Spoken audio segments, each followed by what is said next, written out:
what I really need to know about how to live and what to do and how to be, I learned in kindergarten. Wisdom was not at the top of the graduate school mountain, but there in the sandpile at Sunday school. These are the things I learned. Share everything. Play fair. Don't hit people. Put things back where you found them. Don't take things that aren't yours. Say you're sorry when you hurt somebody. Wash your hands.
Small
heartfelt. So let us give them another round of applause.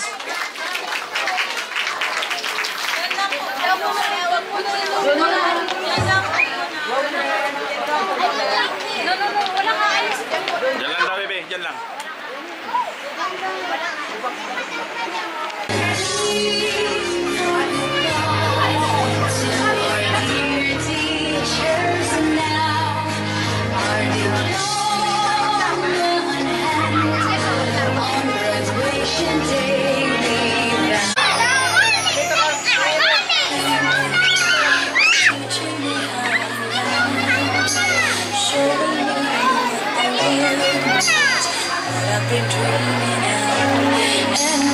Thank you. Smell it. Smells good. Yeah, there's in my nail. Oh, Rose. Yeah.